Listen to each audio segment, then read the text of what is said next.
Baik, selamat siang mahasiswa peserta skripsi camp untuk seri yang ke-8 pada hari ini, hari Kamis, tanggal 16 Desember ya, tahun 2021. Hari ini kita akan belajar tentang satu alat analisis kuantitatif bersama dengan Dr. Sri Bumiati, MSI. Baik, selamat siang. Assalamualaikum warahmatullahi wabarakatuh. Waalaikumsalam warahmatullahi wabarakatuh. Ya, terima kasih untuk mahasiswa yang sudah join, terlebih juga Bu Umi yang sudah menyempatkan waktunya mendampingi mahasiswa siang hari ini. Jadi kita ada di seri ke-8 ya, dan ada beberapa hal yang akan Ibu informasikan nanti yang berkaitan dengan skripsi camp yang ke-9. Kita akan lebih dahulu berdoa sesuai agama dan keyakinan kita masing-masing. Berdoa mulai.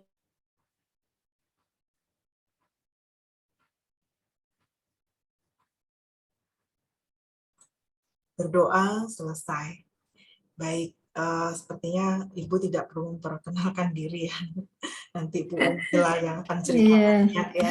Nah, tadi Ibu sudah menyampaikan bahwa kita tinggal satu seri lagi untuk belajar mengenai sitasi karya ilmiah bersama dengan Ibu Dr. Ari Ambarwati.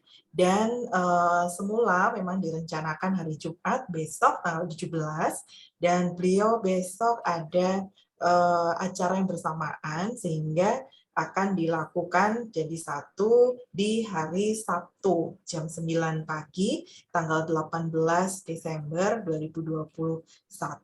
Jadi kuliah ulang, kita akan workshop untuk skripsi camp seri terakhir di seri 9 bersama dengan Bu Ambar hari Sabtu tanggal 18 Desember jam 9 pagi. Oke, baik. Selanjutnya mungkin sudah selesai ya rangkaian skripsinya, apa yang sudah disampaikan oleh semua dosen yang telah membagikan materi di skripsi camp 1 sampai dengan 9, semoga bisa dimanfaatkan sebaik-baiknya. Jadi kami semuanya atau Ibu berharap ya ada perubahan lah, ada progres yang positif dari apa yang sudah diberikan dan juga tentunya lebih baik lagi. Jadi hari besok hari Jumat tidak ada ya, tapi Ibu tetap akan informasikan nanti di grup bersama dengan Komting, dan akan ketemu lagi hari Sabtu jam 9 pagi untuk sitasi karya ilmiah Mendeley. Baik, selanjutnya kita punya waktu sekitar hampir ya, karena sudah ini agak mundur tadi, sampai dengan pukul 16 bersama dengan Bu Umi. Disilakan Bu Umi. Baik.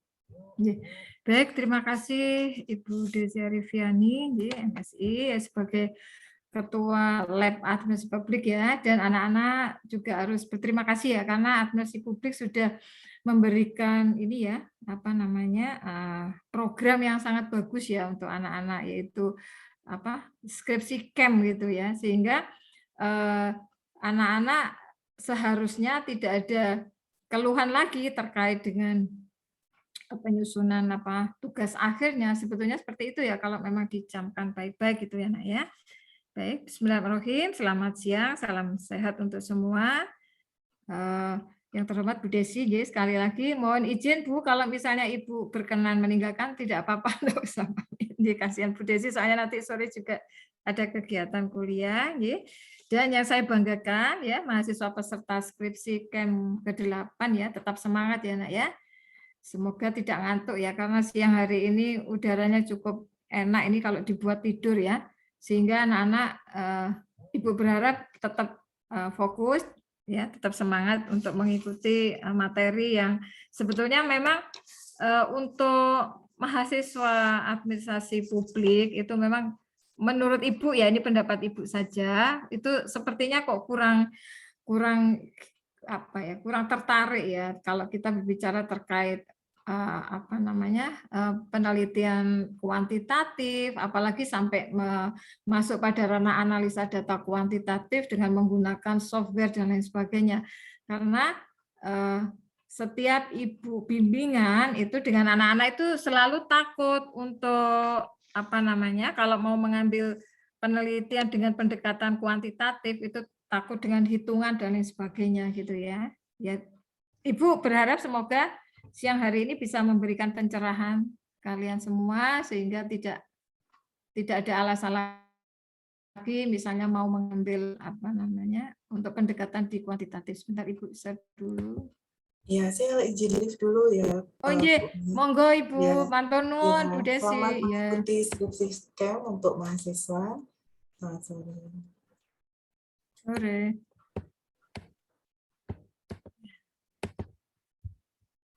Oke. Bentar ya, Nak. Apa baterai saya kayaknya mau habis nih. Oke. Sudah ya, kita sekarang berbicara tentang analisis ini Nak ya, apa namanya? Korelasi atau regresi dan multivarian dengan SPSS. Sebelum Ibu nanti menyampaikan semua yang terkait dengan alat ya, alat statistik yang mana dikenal dengan SPSS, maka Ibu di sini mungkin akan menjelaskan lagi bahwa sebelum anak-anak tadi itu akan memasukkan data ke alat yang namanya SPSS, maka di sini anak-anak harus tahu dulu gini, sama halnya seperti kalau kamu membuat kue gitu Nak ya, sudah ada alatnya, tapi kan kamu harus tahu bahan-bahannya apa saja yang harus disediakan kan gitu ya. Oke. Nah, ini kita harus tahu dulu mengapa sih kita melakukan penelitian kuantitatif. Nah, kan itu yang harus kita ketahui dulu. Meskipun kualitatif pun juga begitu ya Nak ya. Jadi mengapa kita melakukan penelitian kuantitatif? Ya sebenarnya tujuan dari penelitian kuantitatif itu adalah untuk menentukan hubungan antar variabel dalam sebuah populasi kan gitu ya. Jadi ketika kita berbicara tentang penelitian kuantitatif, tentunya di sini harus ada apa yang namanya variabel kan gitu ya, harus ada variabel gitu ya dalam sebuah populasi ya. Dan desain penelitian kuantitatif itu ada dua macam, yaitu deskriptif dan eksperimental gitu ya. Jadi desain penelitian kuantitatif itu ada dua macam, yaitu deskriptif dan eksperimental. Untuk studi kuantitatif yang pendekatan deskriptif itu melakukan pengukurannya hanya sekali. Artinya di sini bahwa relasi antar variabel yang diselidiki itu hanya berlangsung sekali. Contohnya misalnya gini, pengaruh motivasi terhadap kinerja atau hubungan motivasi dengan prestasi kerja misalnya gitu. Atau hubungan kompensasi dengan kinerja atau apalah gitu ya. Yang penting di sini kita melihat bahwa variabelnya adalah satu, sehingga itu bisa masuk pada ranah studi kuantitatif deskriptif. Yang mana di sini di dalam studi kuantitatif deskriptif itu melakukan pengukuran hanya sekali. Artinya relasi antar variabel yang diselidiki itu hanya berlangsung sekali, satu arah saja ya.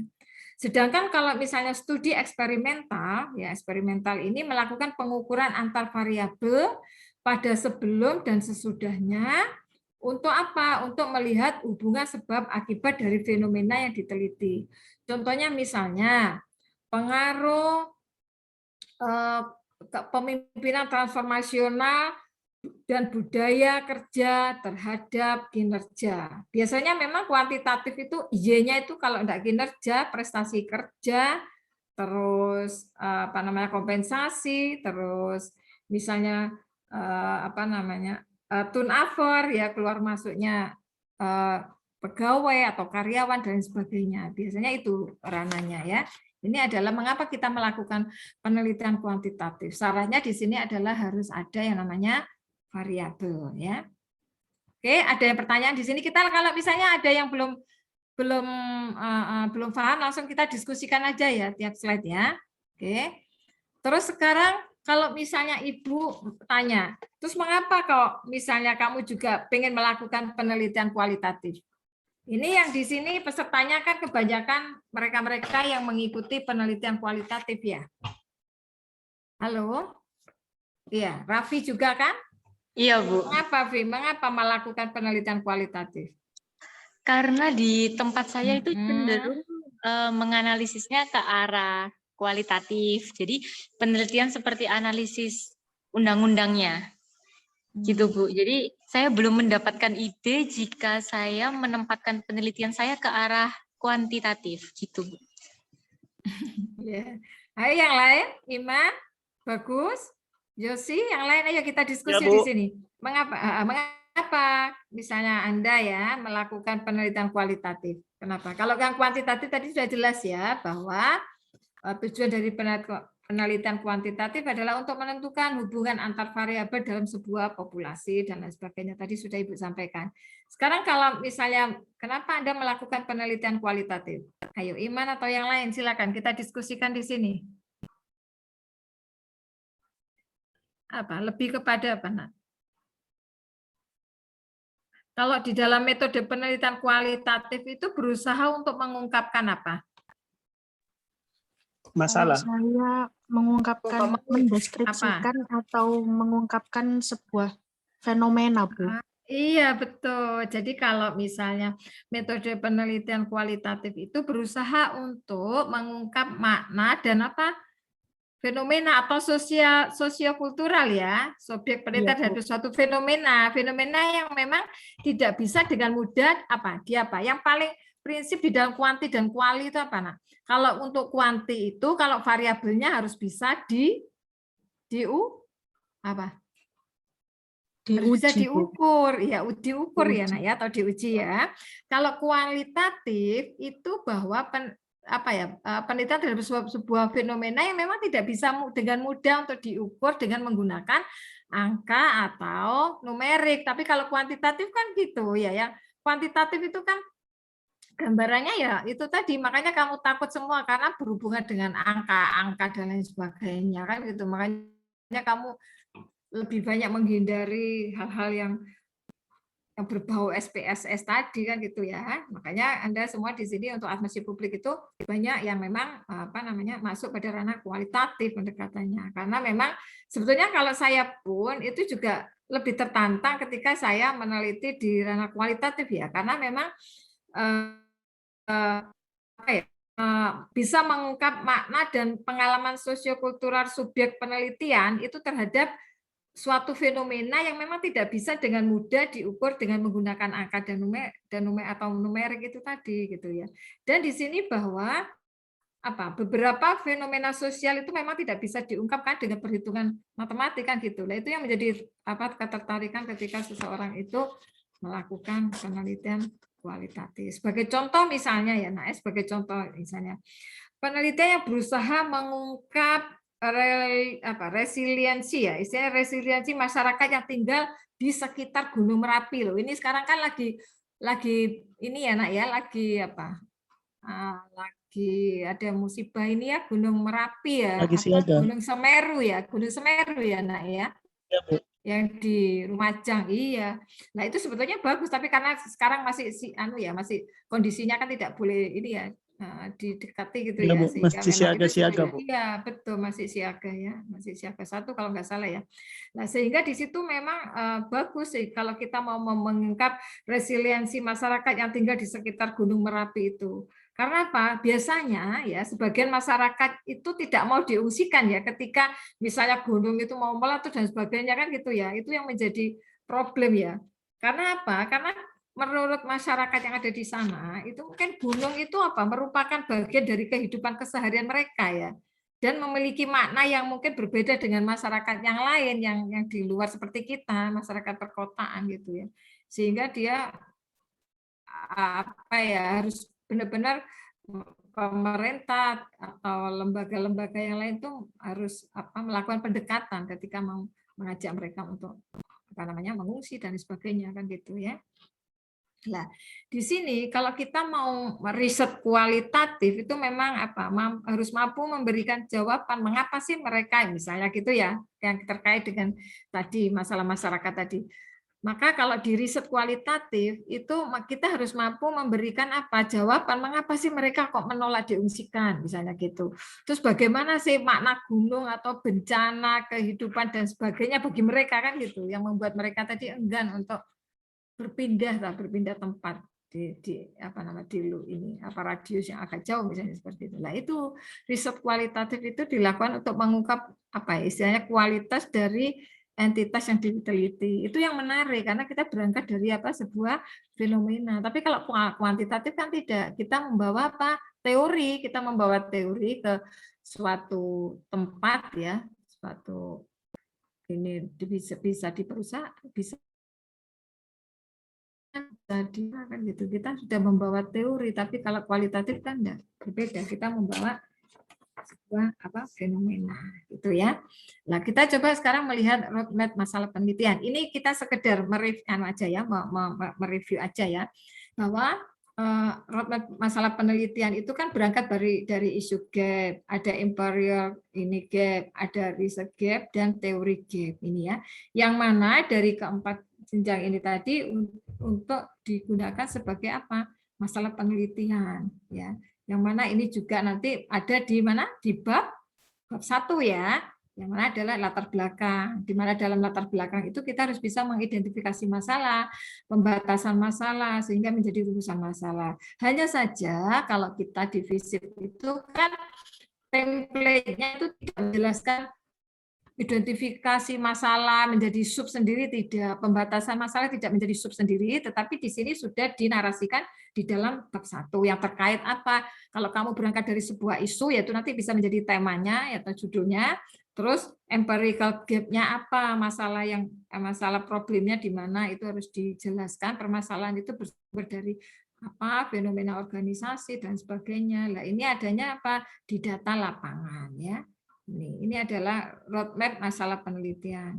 Itu bagi mereka bagi anak-anak di sini yang belum mendapatkan ide untuk bab 1 bisa ini sebagai review saja ya.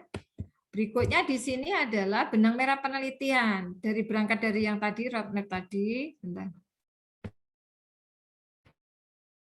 Jadi topik penelitian, Nah, menjadi topik penelitian. Terus ini kan dijadikan sebagai LBM-nya ya, pendahuluan, di mana dalam pendahuluan itu ada rumusan masalah, tujuan masalah, dan sebagainya. Nah, dari pendahuluan itu kan seharusnya memang ini, isinya apa, siapa, di mana, dan sebagainya, sehingga nanti bisa urutannya bab 2-nya, terus ini bab 2, dan ini adalah bab 3. Ini kan proposal ini, kalau ranahnya proposal ya. Ini. Oke, kalau ada yang bertanya langsung ya, Nak ya. Oke, terus sekarang ini kita kalau misalnya berbicara di ranah metode kuantitatif, kita modalnya ya memang harus punya variabel gitu ya. Variabel penelitian ini bisa berdasarkan konteks hubungannya, bisa pada pengaruhnya terhadap itu gandengannya terhadap ya, Nak ya. Tapi kalau hubungan itu biasanya dengan gitu ya. Meskipun nanti di dalam analisanya, di teknik analisanya, alat SPSS-nya sama. Nanti kalau misalnya 2 variabel ya kita menggunakan linear berganda. Kalau 1 variabel gitu ya, ya kita menggunakan linear sederhana gitu ya. Oke. Sekarang kan kalau di dalam kuantitatif itu biasanya ada namanya variabel bebas, ada variabel terikat. Masih ingat ya waktu kita mengikuti metodologi penelitian kan? Ya, masih ingat kan? Oke, sekarang apa sih yang dimaksud dengan variabel bebas atau variabel independen itu apa? Nah, menurut kamu aja enggak apa-apa. Ayo, kita diskusi supaya enggak ngantuk. Apa, Nak?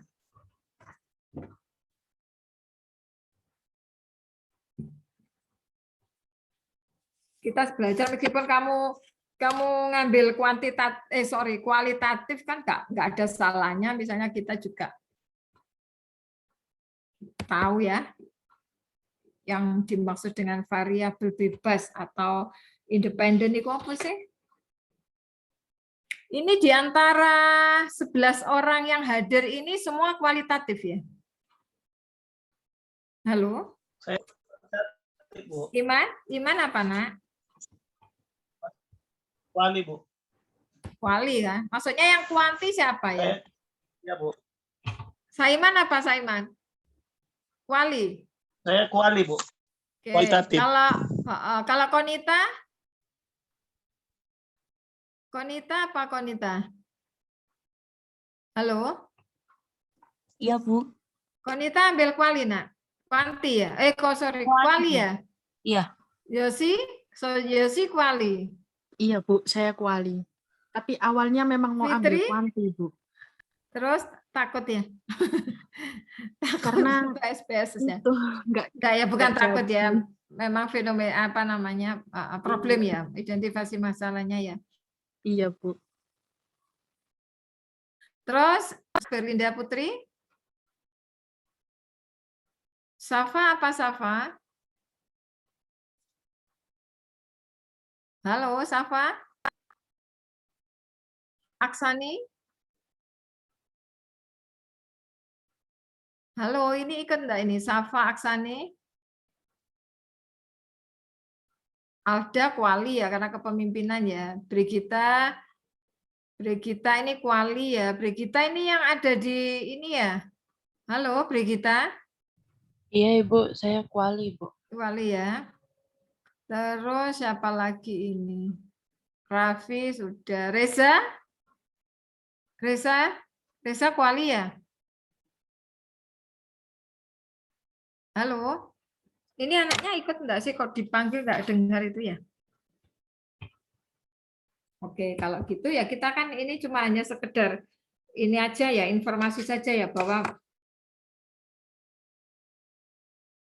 kuantitatif ya tentunya harus tahu yang namanya variabel bebas atau independen variabel. Artinya di sini bahwa variabel ini lebih sering disebut sebagai variabel stimulus ya, variabel stimulus atau prediktor ya, atau yang sering disebut variabel bebas. Variabel bebas ini merupakan apa? Variabel yang memang mempengaruhi atau yang menjadi sebab perubahannya atau timbulnya variabel dependen. Jadi sebab akibat. Jadi ada variabel bebas, ada variabel terikat.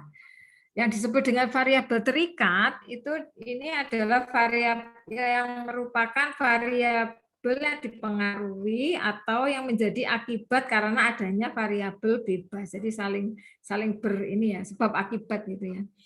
Kalau variabel moderator ya, kalau variabel moderator di sini adalah variabel yang mempengaruhi atau memperkuat atau justru memperlemah hubungan antara variabel independen dengan dependen, tetapi tidak dapat diamati atau diukur. Jadi misalnya gini, apa ya, pengaruh CGS ya, corporate itu ya yang ada di perusahaan itu dengan budaya organisasi terhadap prestasi kerja ya yang dimediasi oleh motivasi misalnya gitu, sehingga variabel motivasi ini sebagai variabel mediator, sehingga misalnya pengaruh X1 terhadap Y itu tidak bisa X1 ke Y, tetapi di sini X1 itu harus melalui variabel moderator dulu, baru nanti berpengaruh terhadap Y. Jadi ada mediatornya ya. Kalau variabel intervening di sini variabel pengganggu ya. Makanya ini yang mungkin yang membuat kamu jadi agak ini ya, males ya pakai yang variabel, wis enakan kualitatif aja mungkin gitu ya. Kalau variabel intervening atau variabel pengganggu di sini adalah variabel yang mempengaruhi hubungan antara variabel independen ya dan variabel dependen ya, dari variabel bebas dan variabel terikat menjadi hubungan yang tidak langsung gitu ya. Yang mana di sini ada variabel pengganggu yang bersifat hipotetikal ya. Hipotetikal itu artinya secara konkret itu pengaruhnya tidak kelihatan. Tetapi di sini secara teoritis itu dapat mempengaruhi hubungan antara variabel bebas dan variabel tergantung gitu ya. Dan ada variabel kontrol yang terakhir. Jadi banyak variabel ya yang ada di dalam konteks hubungan antar variabel itu di ranah kuantitatif. Kalau variabel kontrol di sini adalah variabel yang dikendalikan atau dibuat apa ya? yang dibatasi pengaruh variabel yang independen terhadap dependen itu tidak dipengaruhi oleh faktor-faktor yang luar. Jadi dia hanya sebagai variabel kontrol saja. Ini apa namanya variabel penelitian berdasarkan konteks hubungan. Sebetulnya saya juga ini ya nggak ngaruh ya kalau misalnya anak-anak yang ikut kualitatif ya karena nggak bisa diskusi ya.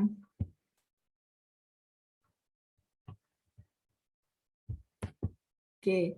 Ini kalau misalnya hubungan antar variabel penelitian, ya. Kalau misalnya hubungan asimetris, simetris, hubungan timbal balik gitu ya. Ini misalnya, nah, misalnya jenisnya hubungan variabel bivarian. Ini antar dua variabel x dan y tadi ada asimetrisnya. Hubungan variabel ini x1, x2, x3 dan y. Ini kamu nggak ini ya. Nggak apa namanya, nggak terlalu tertarik ya bunga timbal balik. Jadi saya ini aja. Saya langsung hubungan antar variabel penelitian. Oke. Nah.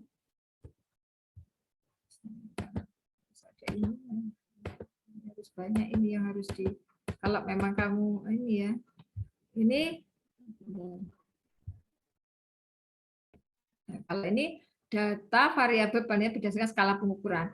Kan kamu pernah lihat enggak? Nah, kalau misalnya di kuantitatif ya, atau misalnya dapat tugas ya, proposal yang ranahnya kuantitatif, kalau di bab 3 itu kan ada pendekatan penelitian, terus definisi operasional gitu ya. Nah, kalau yang kualitatif kan jenis penelitian, pendekatan, terus apa? Bab 3-nya. Setelah pendekatan apa? Di bab 3-nya. Ayo, apa? Siapa yang sudah sampai bab 3 ini?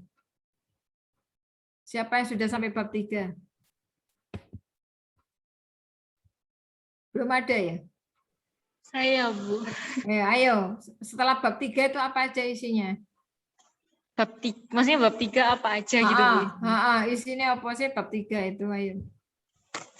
Sebentar, Setelah Bu. pendekatan, loh, iya kan? Ayo, mau arepe ujian loh. Ayo, kalau mau ujian ya harus bisa. Siapa ini yang sudah sampai bab 3 siapa selain Raffi ini yang sudah ACC ini? Vera sudah belum? Konita sudah sampai bab berapa, Nak? Yosi? Konita, Yosi, Fitri, di antara yang peserta ini yang sudah sampai bab 3? Saiman, Iman sampai bab berapa sudah?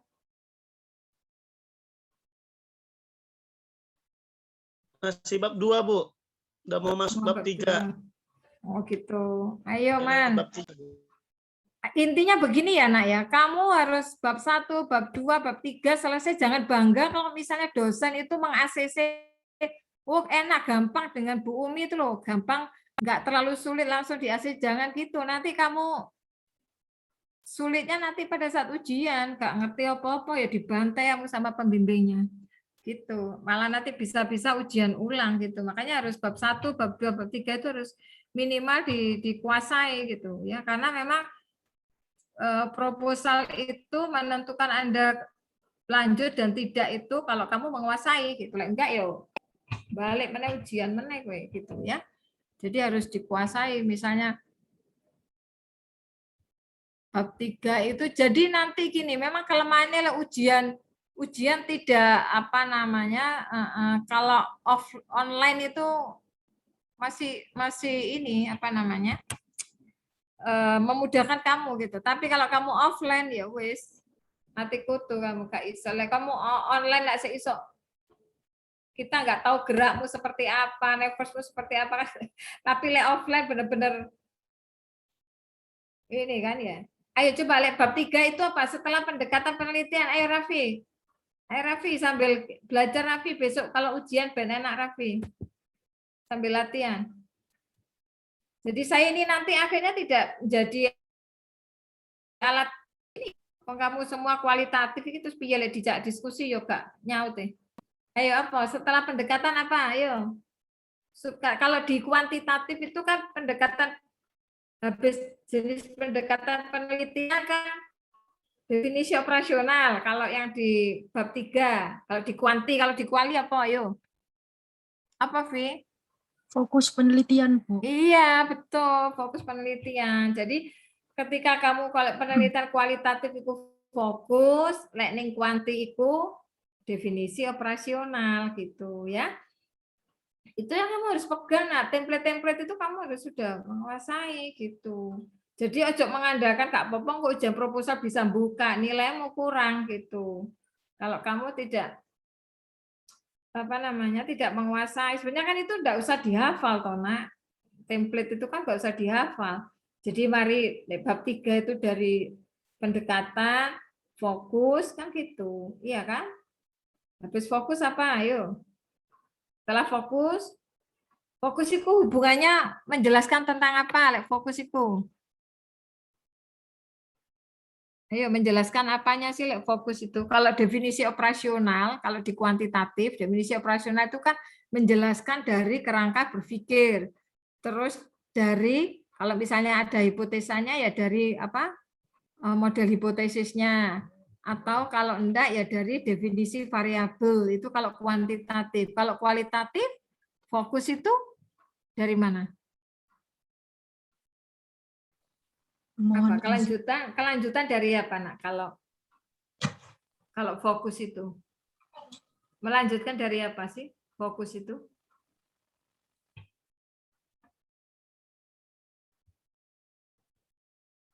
Ayo, ini padahal kamu sudah camp ke-8 loh, ini yang ke-8 ini sih nggak penting loh menurut kamu karena kamu semua pada ngambil kualitatif. Gimana? Ayo. Kok udah enggak? Ayo yang sudah sampai bab 3 itu loh.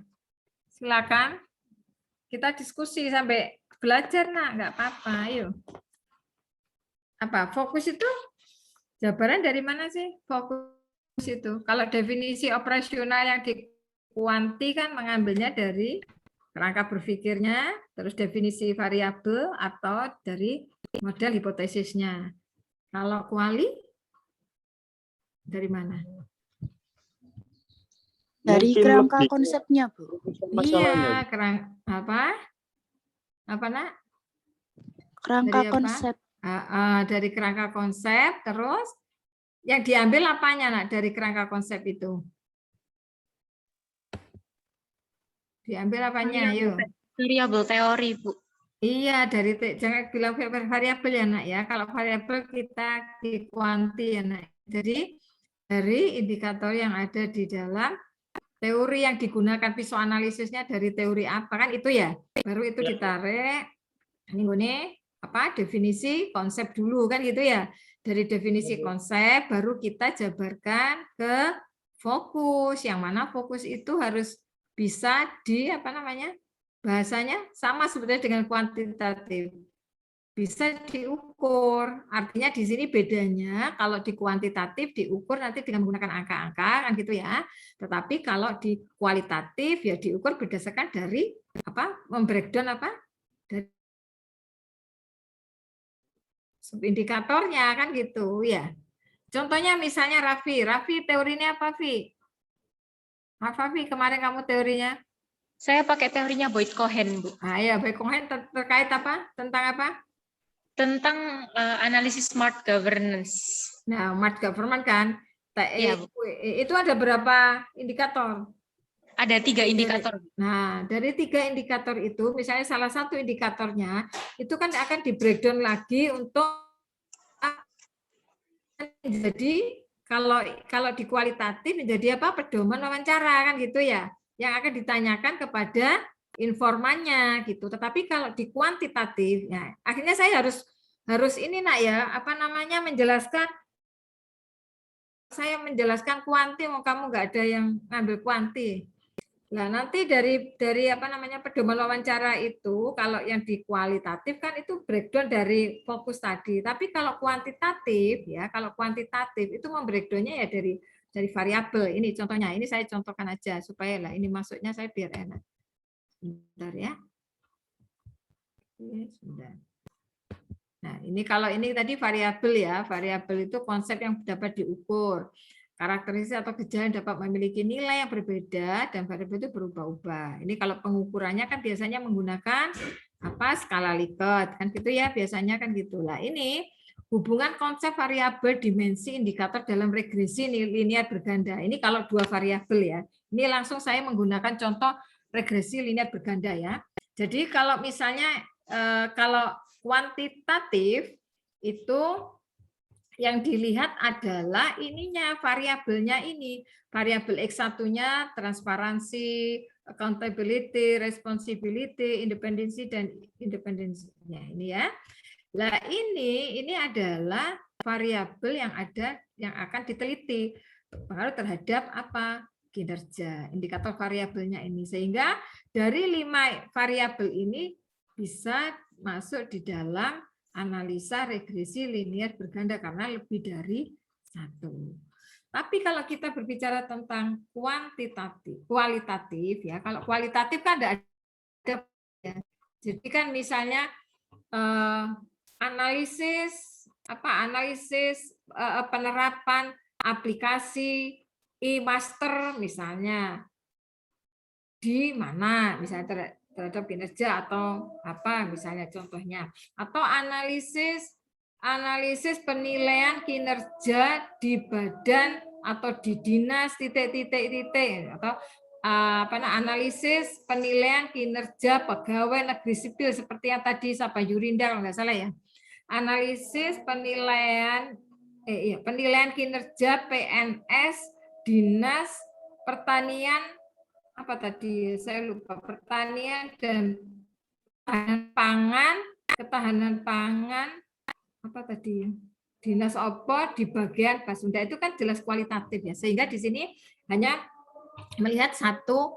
Kalau bahasa di kuantitatif kan satu variabel, tapi kalau di kualitatif kan indikatornya satu lah. Nanti itu bisa dilihat dari teori yang akan dibuat. Makanya kalau kamu mau mengambil kualitatif harus paham teori yang digunakan. Lha kowe ditakoni teori apa sing digawe nggak tahu, ya wis balik ae meneh ujian.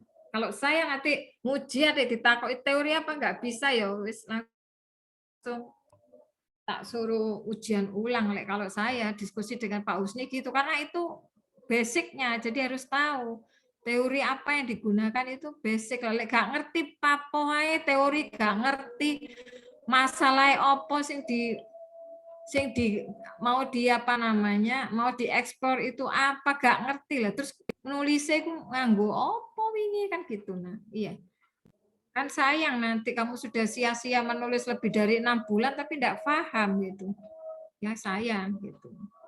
Karena ini momen-momen yang penting untuk kamu harus bisa memahami gitu ya, gitu. Nah, ini kalau di kuantitatif gitu ya, dimensinya ada ini. Nah, ini banyak kalau di kuantitatif itu banyak, atau IGAF misalnya, pengaruh IGAF terhadap kepuasan publik misalnya. Lah IGAF ini apa dimensinya? Ya dari ini government to G2C, G2B, G2G, G2E gitu ya. G2 ini banyak. Ya, jadi ini kalau di kuantitatif sama, kalau misalnya di kualitatif juga gitu. Kalau kualitatif kan tidak menyebutkan variabel kan gitu. Hanya dari teori apa itu harus tahu teorinya, misalnya teori tentang efektivitas kinerja, itu hati-hati. Efektivitas kinerja itu ada efektivitas kinerja organisasi, ada efektivitas kerja individu, itu teorinya berbeda. Jadi hati-hati mau meneliti tentang efektivitas, misalnya efektivitas kinerja, itu yang dimaksud adalah efektivitas kinerja organisasi atau efektivitas kinerja individu gitu ya. Seperti itu. Sama ini dengan ini ya. Kalau ini di kuantitatif itu variabelnya sangat banyak sekali. Di sini ada 3 ya. Oke. Ini sama, ini contoh-contoh ketika di dalam ranah kuantitatif itu linear berganda itu sangat banyak sekali. Ada motivasi terhadap kinerja dan lain sebagainya ya. Ini contoh-contohnya saja. Ini hubungan konsep variabel ini dari ekspektasi konsumen terhadap loyalitas pelanggan. Banyak ini contoh-contohnya. Ya. Ini kalau pengukuran variabel ada dimensi, ada indikator, ada item. Kalau di dalam ranah kuantitatif itu gitu. Jadi ada pemahaman terhadap konsepnya, ya. Terus ono variabel, dari variabel itu diturunkan dimensi, dari dimensi diturunkan indikator, dari jadi item. Apa definisi operasionalnya? Instrumen di dalam penelitian. Oke. Kalau instrumen penelitian, kalau di kualitatif itu apa sih, Nak? Siapa sih instrumen penelitiannya? Siapa instrumen penelitiannya kalau di kualitatif?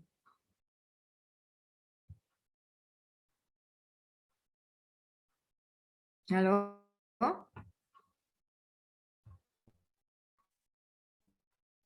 Instrumen penelitiannya siapa? Kalau di kualitatif dulu.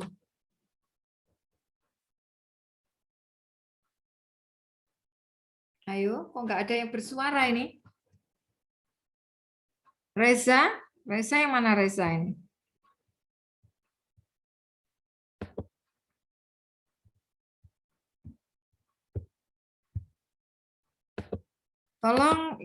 Tolong bisa dinyalakan dulu ya ininya ya, videonya tolong dinyalakan dulu, saya tak lihat wajahnya masing-masing. Ayo. Ya nggak bisa kayak Yosi kerja, nggak apa-apa. Yang lain. Halo. Halo.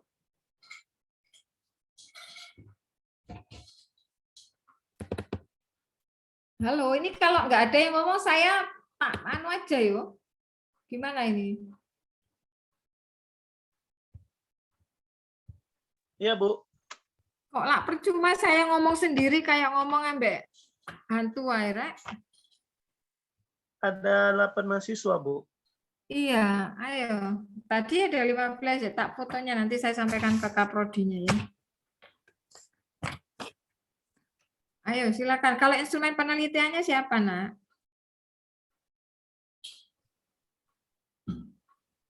Instrumen penelitian. Iya, mosok nggak tahu sih. Kok ya apa? Tak laporkan Pak Husni loh ya, lek gak ngerti instrumen penelitiannya aja nggak tahu iki piye terusan. Metodologi penelitian ini. Instrumen penelitiannya di bab 3 itu siapa kalau kualitatif itu? Ayo siapa?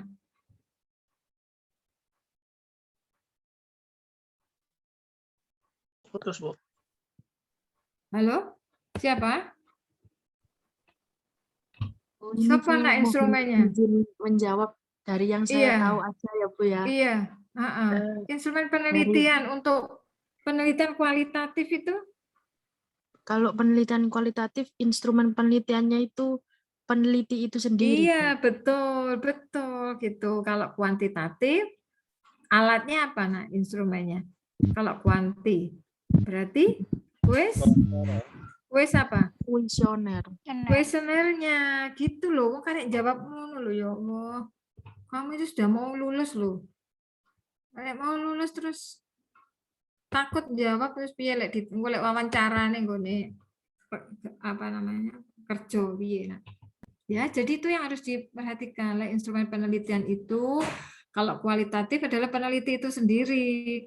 Tapi kalau di kuantitatif adalah kuesionernya. Makanya yang menjadi rohnya itu kalau penelitian kuantitatif adalah di kuesionernya. Ketika kuesionernya salah, ya wes salah semua gitu ya.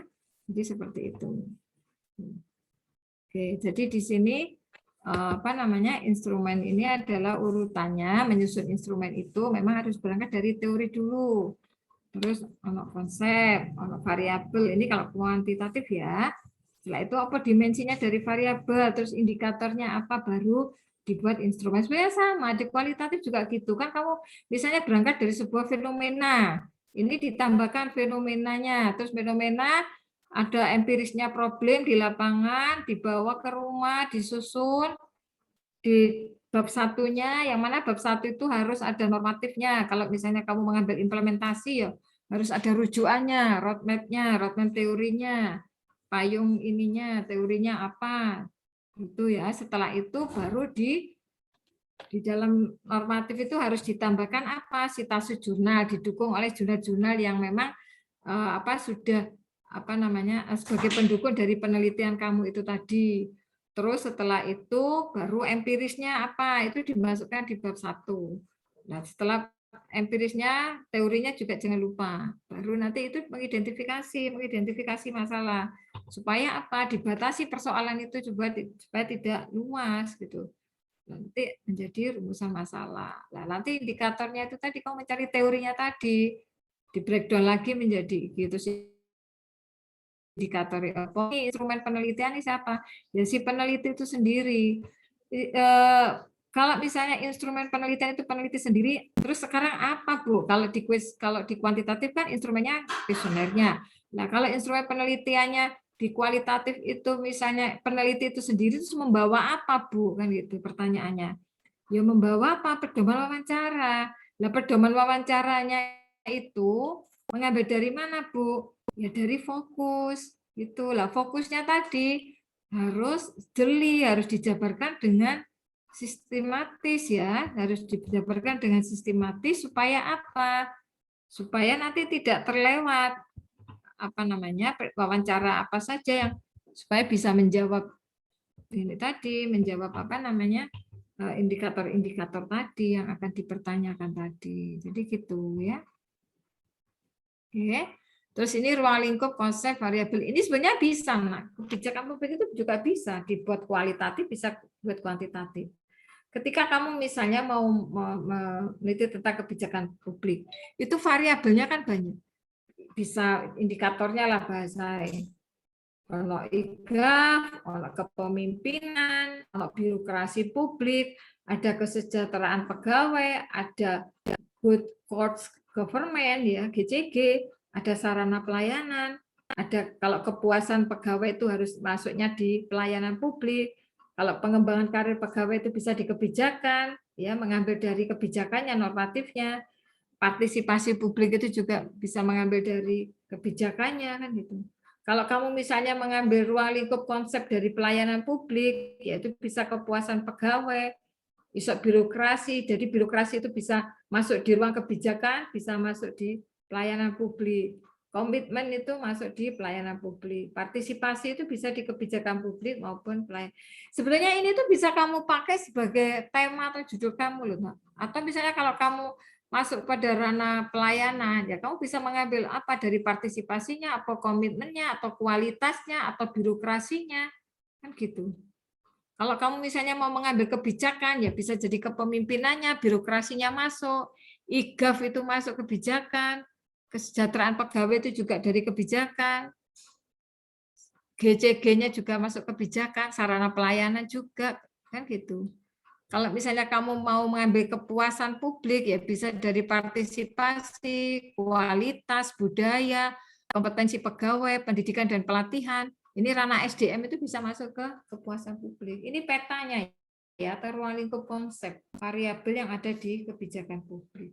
Jadi kamu nggak usah sulit-sulit apa ya. Kalau saya misalnya mau ngambil kebijakan publik itu, apa ya indikator yang harus bisa dijadikan tema kan gitu.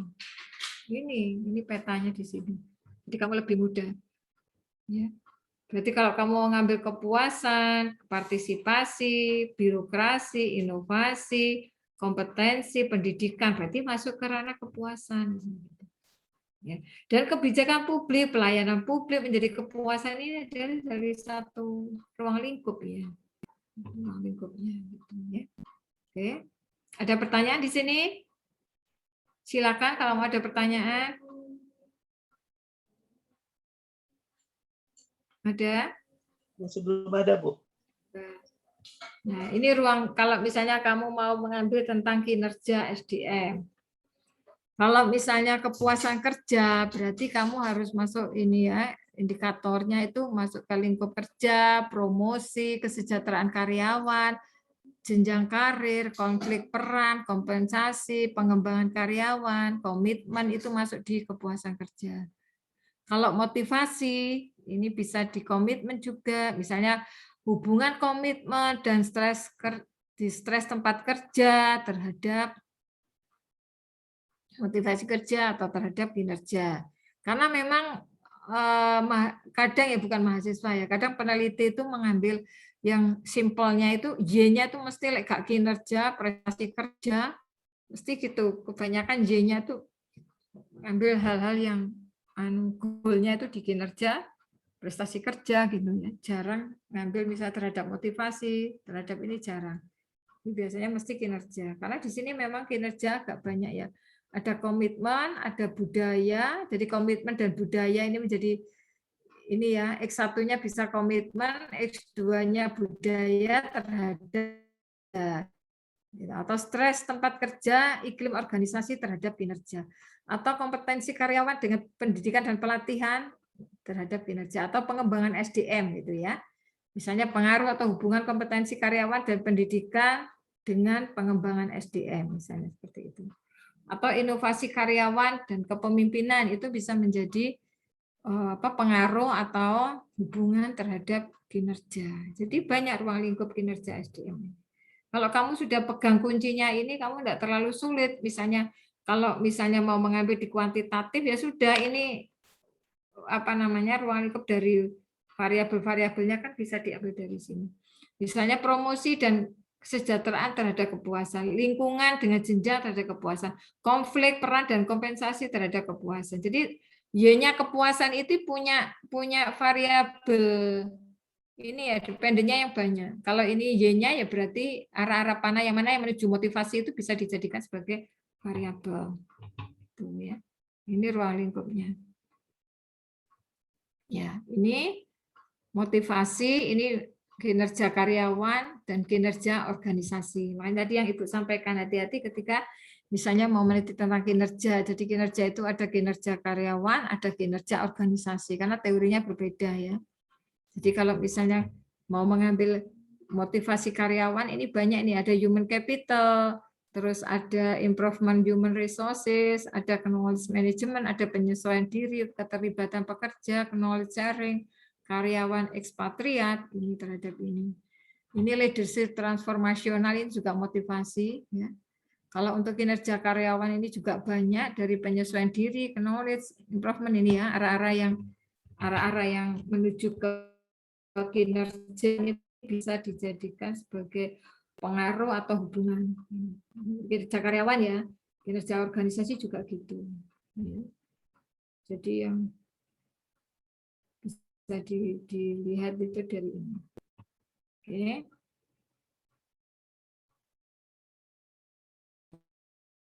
Pelaksanaan survei kuantitatif dan metode pelaksanaan survei kualitatif. Jelas berbeda ya, Nak ya. Ketika kita mencoba melihat metode pelaksanaan survei kuantitatif, artinya di sini ketika kita teknik pengambilan sampel ya, itu kriteria umum respondennya minimal misalnya usia 17 tahun, pernah mendapatkan pelayanan publik minimal ini. Ini kriteria ya.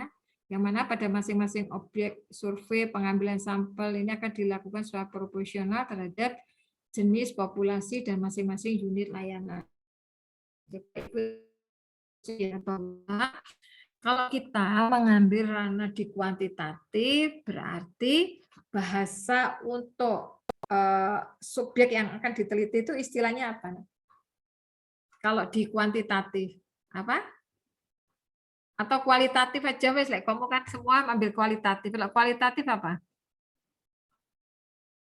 Kalau di kuanti itu populasi atau sampel atau responden ya bahasanya. Kalau di kualitatif apa? Apa kalau di kualitatif? Narasumber. Bukan, ayo apa? Kalau di kualitatif istilah lainnya, Nak. Istilah lainnya apa? Bahasa metodenya apa? Responden. Bukan, responden kan kuantitatif, Nak. Kalau yang di informan, iya. Jadi kalau di kualitatif itu adalah misalnya kan di situ ada template-nya toh ya. Sumber dan apa? Template-nya yang setelah fokus itu ayo apa? Yang sudah bab 3?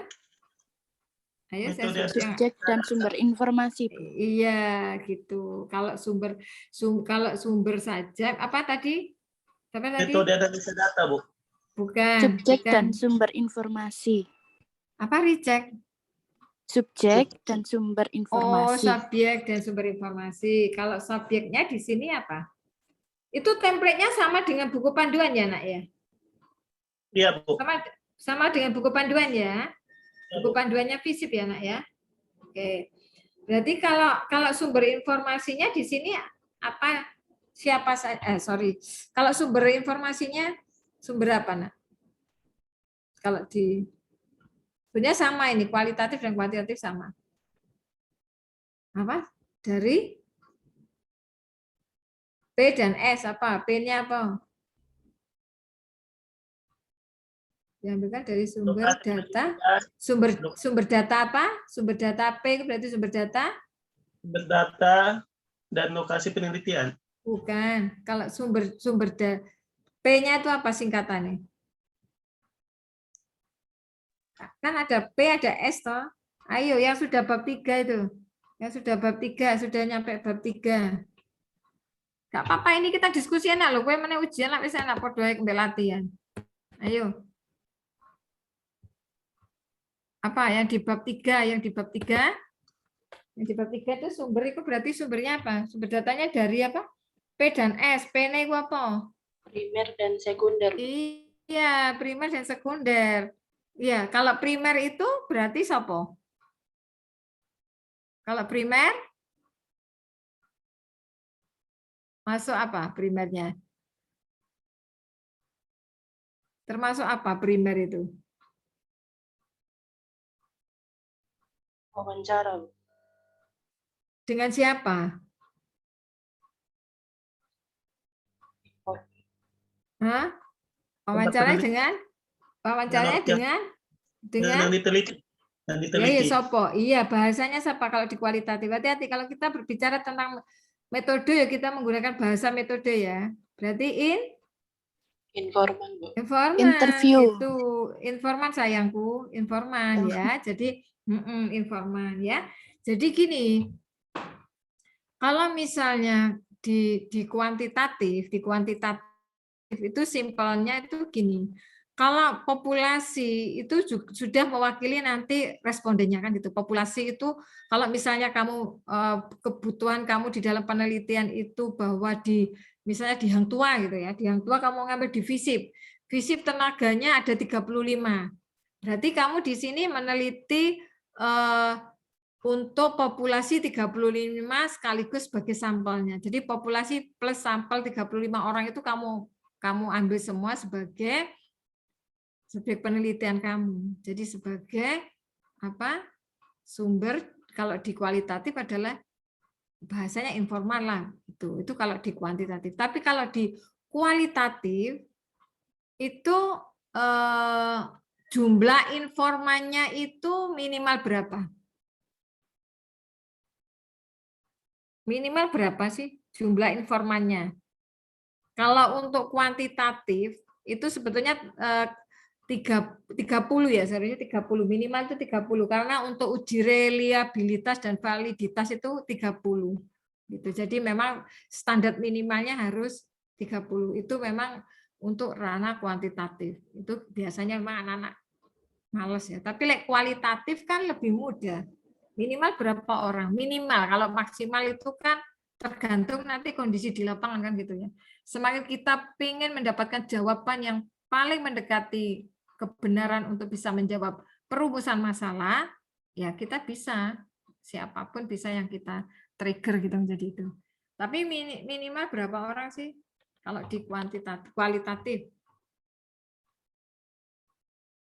Ini Rama Wahyudi ini yang ini ya. Rama ini yang mau ujian sidang ya? Nggih, Bu. Oh, ayo Rama, kamu mau RP ujian Rama. Kamu kuali apa kuanti Ram? Kualitatif, Bu. Nah, kuali ya Ram ya. Berarti kamu informannya berapa orang nak kemarin? Saya informannya 5 orang, Bu. Ya, 5 orang, ya kan? Jadi standar minimal yang ada penelitiannya Rama, kebetulan Rama mengambil di Dinas apa Ram? Balai Besar Pelatihan Peternakan Balai Kota, Pak. Besar. Lah, itu terkait terkait judul penelitiannya atau fokus yang ada di dalam penelitian Irama membutuhkan informan 5 orang. Itu yang dianggap oleh si peneliti itu nantinya bisa menjawab persoalan-persoalan yang memang sedang diteliti. Itu ya, informannya itu. Contohnya misalnya, sekarang saya contohnya ke ini, akhirnya saya harus banyak berbicara kualitatif. Kalau misalnya Saiman aja, saya pengen tahu Saiman apa nak? Ngambil apa man? Evaluasi, Bu. Evaluasi apa man? Evaluasi penyusunan LPPD, Bu. Di kantor wali kota. Kira-kira, misalnya kira-kira berandai-andai ya, man, berandai-andai. Rencananya kamu nanti yang kamu pakai sebagai sumber informasimu ya terkait ini dalam hal ini informanmu sopo man? Yang kira-kira yang nantinya yang bisa menjawab fokus yang ada di penelitian itu tadi, instrumennya ada di siapa saja? Kira-kira siapa? Ada kabak, itu kabak bagian pemerintahan. Satu lagi yang dari provinsi, yang pusat, dan satu lagi dari Bapepda. Oke lah. Lokasi penelitian ada di mana nak? Di kantor wali kota. Kantor wali kota. Ya. Di bagian itu ya. Itu kamu evaluasi ya berarti ya? Iya Bu, evaluasi. Sudah mengevaluasi ya, sudah tahapan evaluasi ya. Berarti sudah implementasinya sudah jalan ya, karena kan kamu sudah masuk ranah evaluasi ya. Iya Bu. Ya. Di tempat lokasi saya magang Bu kemarin. Biasanya kan anak-anak kan implementasi ya. Jadi gambarannya seperti itu. Jadi kalau yang di kuantitatif itu memang istilahnya tidak terlalu sulit ya. Hanya ketika misalnya seperti siapa tadi Yurinda ya, Yurinda kan mengambil misalnya analisis penilaian kinerja pegawai negeri sipil di dinas apa tadi ya, dinas apa Yurinda tadi apa ya, sehingga di sini misalnya ya dinas pertanian, misalnya ini kuantitatif, misalnya ini ranahnya kuantitatif, berarti Yurinda itu respondennya adalah orang-orang pegawai negeri yang ada di dinas pertanian. Tetapi di sini oleh Yurinda itu dibatasi skop subjudulnya. Jadi tidak semua yang ada di dinas pertanian itu yang diambil pegawainya. Tetapi di sini dia mengambil hanya pada subbagian tata usaha. Ya, sehingga di sini dengan pembatasan penelitian itu tadi, maka Yurinda itu nanti respondennya hanya pada ruang lingkup tata usaha, di subbagian tata usaha atau nggak tahu ya tadi kalau nggak salah begitu ya.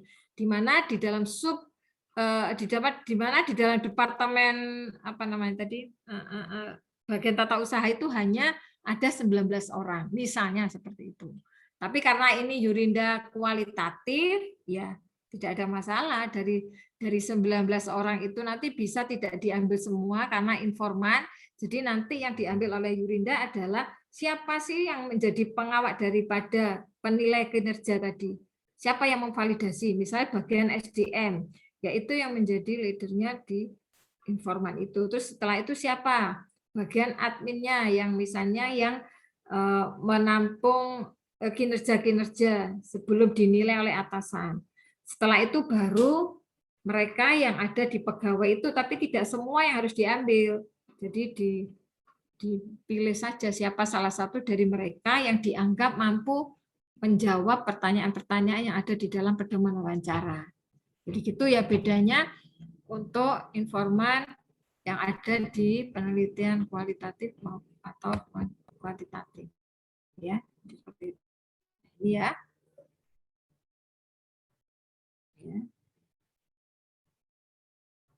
Ya, jadi nanti teknik surveinya adalah wawancara langsung dan in-depth interview. In-depth interview di sini adalah dengan menggunakan pedoman wawancara. Kalau yang di sini ya pakai kuesioner, instrumennya pakai kuesioner tadi.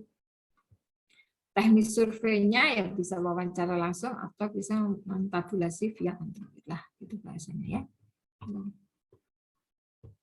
Oke, ini kalau diperinci ya. Kalau di kuantitatif itu memang lebih terperinci konsep, variabel, indikator, item ini nanti yang dijadikan untuk kuesioner. Tapi kalau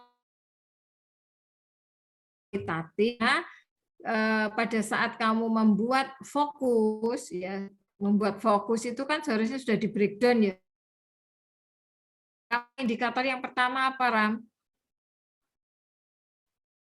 Halo, Rama? Pemahaman program, Bu. Pemahaman program, karena kamu I personal ya, I personal, pemahaman program lah. Pemahaman program ini kan di breakdown lagi ya, Ram ya. Iya, Di benar. wawancaramu ya, di wawancaramu menjadi dua ya, menjadi dua pertanyaan ya. Berapa, Ram? 1, Ibu. Oh, 1 ya, menjadi 1 pertanyaan. Ketika akan menaikkan satu indikator yang terkait dengan pemahaman program, tentunya di sini kamu harus bisa menerjemahkan bahwa pemahaman program ini memang diperuntukkan untuk siapa sih yang bisa menjawab. Jadi nggak seenaknya ya, nak ya. Misalnya pemahaman program, berarti kan ini bisa saja bagi pegawainya itu, ya pegawai yang ada di tempatnya Rama tadi, atau siapa operatornya, orang-orang yang memang sebagai yang membidangi yang di e-performer tadi kan gitu ya. Itu contohnya seperti itu. Jadi jangan sampai salah ketika kamu akan mempertanyakan di pedoman wawancara itu terhadap informan yang salah, nanti tidak bisa menjawab pertanyaan. Karena nanti terkait dengan tabel yang akan kamu buat di dalam bab itu tadi. Bab 4 itu kan kamu nanti menganalisis dan temuan, analisis dan temuan pembahasannya kan gitu kalau nggak salah ya. Itu interpretasinya itu. Jadi di dalam tabel itu ada indikator, terus variabel kalau nggak salah ya, ya Ram ya. Variabel, terus indikator, deskripsi atau apa existing-nya ya. Existing-nya kalau nggak salah gitu ya, Rama ya. Ya, Ibu, ada subindikator yang harus dipenuhi. Jadi indikator, terus subindikator, terus existing gitu ya. Iya, Bu. Existing baru analisa ya. Iya. Ya, baru analisa lah. Setelah analisa itu bisa ada penilaian, ada tidak, karena kalau efektif ya. Kalau langsung dinilai kan enggak mungkin, misal efektifnya ukurannya dari mana kan gitu. Baru nanti di matrik itu ya, jadi itu. Ya, Tapi kalau di kuantitatif itu ini kuesioner ini yang nanti dibuat untuk dipertanyakan di responden. Ini sama ini ya, variabel ini. Jadi lebih rigidnya kalau di kuantitatif karena membuat kuesioner itu tidak mudah. Justru ini rohnya kalau di kuantitatif itu ada di kuesioner ini. Kalau kuesionernya salah ya wis balik meneh gitu. Jadi validasi dan reliabilitasnya enggak terjawab gitu. Ya. Terus nah ini untuk membuat sampel tadi. Biasanya kalau di kuantitatif kan ada yang sampelnya itu tadi sampai 1000 misalnya. Atau 500 misalnya kalau kamu kebetulan mengambil di perusahaan misalnya yang memang pegawainya banyak misalnya gitu ya. Dan kamu pengen enggak apa-apa Bu, tantangan saya mau mengambil semua misalnya gitu. Ya, berarti ini nanti kamu harus menggunakan sampel dengan rumus Slovin tadi. Ya. Jadi ada rumusnya sehingga kalau misalnya ini populasinya 125, kamu pengen berhitung sampelnya, maka ketemunya nanti ini ada rumusnya ya. Atau kalau misalnya lebih mudah lagi, ada tabel yang dari bukunya Sugiono itu tinggal melihat aja tabel misalnya N-nya tadi 125, Opopiro itu langsung bisa ketahuan sampelnya berapa. Jadi tidak usah ngitung gini boleh. Jadi lebih mudah. Tapi kalau tidak main populasi dan sampel, tapi pakai informan tadi. Nah, ini perbedaan penelitian sampel dan populasi. Kalau menggunakan sampel berarti penelitiannya itu pendekatannya survei. Kalau menggunakan populasi berarti penelitiannya menggunakan sensus. Jadi semua ya. Ini kalau jenis populasinya manusia, berarti objeknya biasanya yuk pegawai atau karyawan. Nah, objeknya dan subjeknya di sini adalah banyak perusahaan, institusi pemerintah dan masyarakat. Kalau misalnya hewan, sapi, kambing dan sebagainya, subjeknya biasanya di ranah peternakan. Kalau benda mati, biasanya produk. Biasanya ini orang bisnis ya, di pemasaran biasanya. Gitu ya. Oke. Ya, ini hubungan pembahasan penelitian dengan bab-bab yang dibuat ya, Nak ya. Kalau misalnya rumusan masalah, jadi ini kan apa ya, sistematisnya ya, Nak ya. Jadi berhubungan gitu loh. Jadi misalnya kamu nanti, misalnya kualitatif ya, kualitatif. Bukan berarti di bab 1 itu tidak ada hubungannya dengan bab 2, tidak ada hubungannya dengan bab 3, apalagi nanti bab 4 dan bab 5 itu masih terus berhubungan ya. Makanya kalau di penelitian kualitatif itu tidak menutup kemungkinan ketika kamu nanti sudah di apa namanya disetujui untuk harus ke lapangan misalnya ya, harus ke lapangan. Terus ternyata ketika kamu ke lapangan proposalmu yang kemarin yang kamu prasurveimu ya, waduh kok gak cocok ya, karena kamu misalnya kemarin musim pandemi misalnya ya masih di apa namanya masih level 1 misalnya pada saat kamu kemarin itu mengambil ininya ya, apa namanya empiris problemnya masih di level 1, BPKM-nya level 1 misalnya. Tapi setelah kamu proposal, oke, bisa dilanjutkan ke lapangan, ternyata kan sudah selesai. Ininya, sudah level 3, sudah rumah sakit sudah 0 misalnya.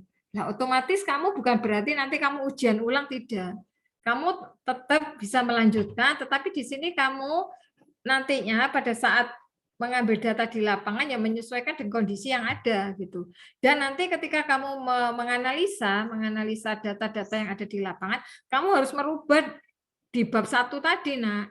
Bab 1 ya harus kamu rubah menyesuaikan dengan kondisi yang ada. Itu diperbolehkan kalau di penelitian kualitatif gitu.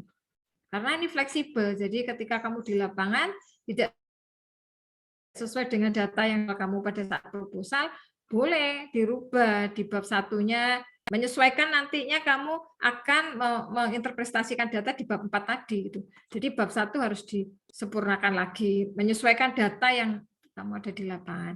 Kalau bab 2 kan tidak terlalu banyak ya, karena bab 2 terkait teori gitu. Tapi ada terkadang teori yang memang dirubah karena tidak sesuai, tidak apa-apa gitu ya. Terus baru bab 3. Bab 3 ini kan harus merubah menyesuaikan dengan kondisi yang ada ini, tidak seberapa banyak kan. Jadi seperti itu kalau di penelitian kualitatif ya. Tapi kalau penelitian kuantitatif ini masih berhubungan antara bab 1, terus nanti hipotesanya seperti pembahasan gitu.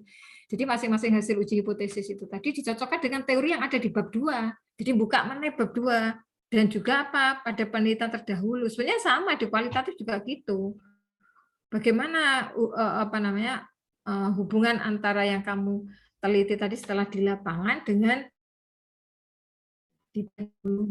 kan awalnya kan gini, kenapa kamu menggunakan penelitian terdahulu gitu ya. Itu kan sebenarnya ada tujuannya, justifikasinya bahwa di penelitian terdahulu itu untuk tujuannya supaya apa? Bisa mengetahui positioning dari penelitianmu itu ada di mana sih di antara penelitian-penelitian terdahulu. Sehingga ketika kamu nanti masuk pada bab 4 dan bab 5 itu sebenarnya masih berhubungan juga.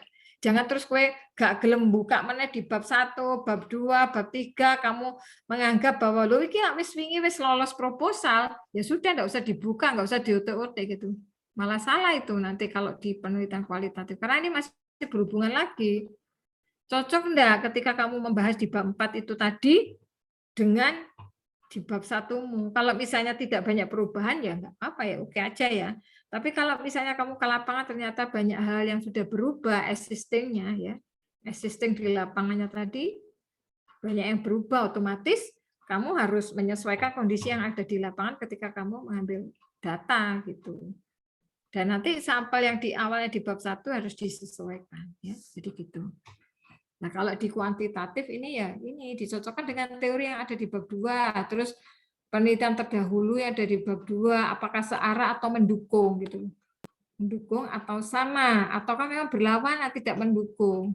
Atau misalnya pertanyaannya gini, Bu, kalau misalnya berlawan atau tidak mendukung apakah salah? Tidak juga karena kan ada hipotesisnya ya. Gitu. Jadi misalnya kalau kamu di penelitian terdahulu ada 5 atau 4, ternyata yang mendukung itu 3, ya enggak apa-apa. Gitu. Tidak harus 5 itu selalu searah dan sebagainya gitu ya. Baru nanti bab 5 adalah kesimpulan. Nah ini di dalam kesimpulan itu harus sesuai dengan hipotesis. Kembali lagi kamu melihat di bab 3 gitu. Jadi selalu kembali lagi ya nak ya.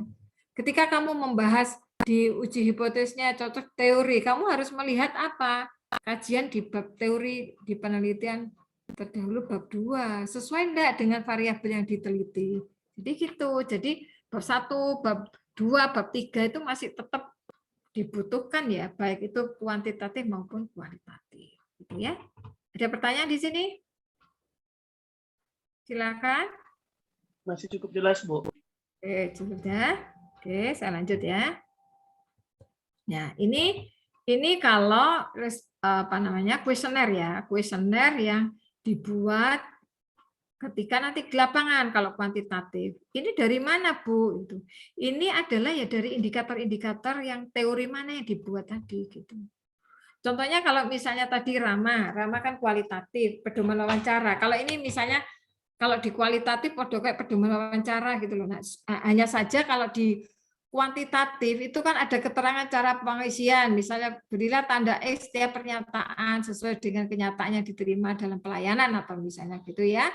Terus lek 1 itu apa sangat tidak puas, misalnya tidak puas dan lain sebagainya kan gitu ya. Jadi tinggal melihat aja arah positifnya itu terkadang 5 itu menjadi sangat memuaskan atau sangat puas, 4 puas, cukup puas, tidak puas atau sangat tidak puas. Ini kuantitatif ya.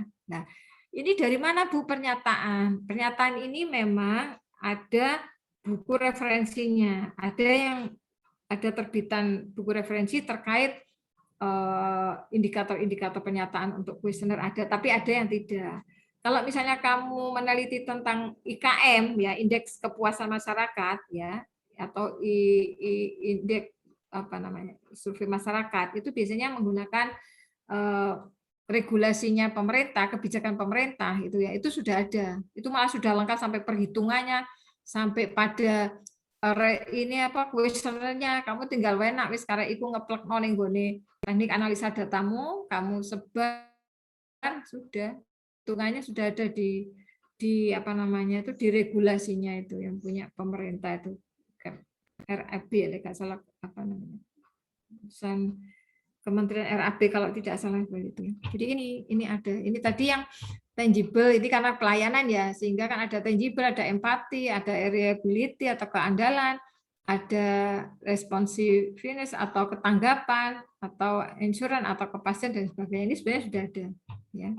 Ini bentuk kuesionernya yang ada di kuantitatif. Tapi kalau kualitatif kan pedoman wawancara ya, pedoman wawancara yang dipakai. Nah, tambahan kalau untuk kualitatif itu harus ada transkrip wawancara. Transkrip wawancara itu apa, Bu? Ya, transkrip wawancara itu adalah ketika kamu menemui informan-informan itu tadi, apa saja yang kamu tanyakan itu harus direkam.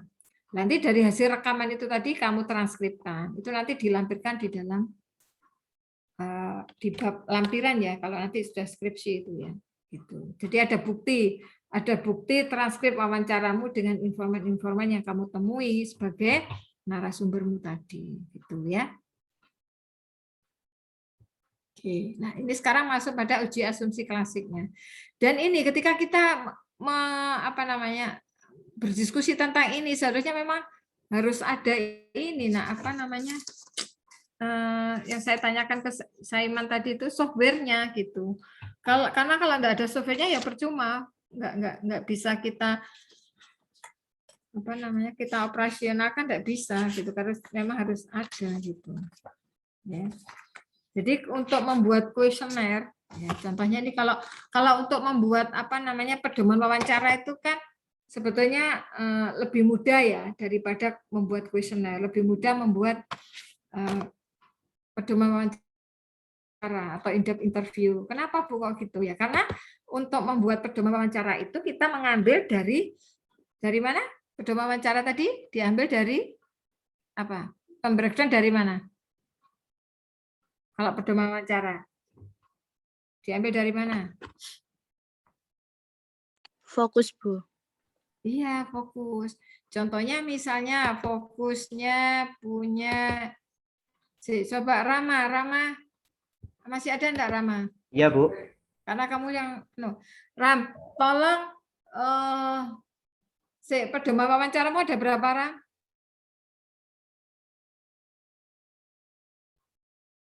Pertanyaanmu loh Rama. Ada berapa item? Ada 6, Bu. 5, ada 6. Dari 6 itu dari berapa indikator? 5 indikator ya. Iya, Ram. 6, Bu, 6 indikator. Iya, 6 indikator. Jadi ada satu indikator yang kamu breakdown menjadi 2 ya, sehingga Ya. 6 ya gitu. Nah, ini untuk kualitatif itu bukan berarti kalau 5 indikator harus tidak, tergantung kebutuhan bagi si peneliti itu. Karena apa? Karena instrumen penelitian itu kan si peneliti itu sendiri. Jadi bagaimana pengembangan dari penelitian yang akan kamu gali, kamu mencari jawaban yang paling mendekati kebenaran untuk bisa menjawab rumusan masalahmu, yaitu kamu tergabung dari penelitimu itu sendiri, dari kamu sendirilah sebagai peneliti gitu. Tapi boleh Bu ya, misalnya indikator saya 5 terus pertanyaannya 5, ya enggak apa-apa ya, senyampang bahwa pertanyaan itu tadi memang bisa sudah mewakili dari informan-informan yang itu, dan intinya bisa menjawab rumusan masalah lah gitu.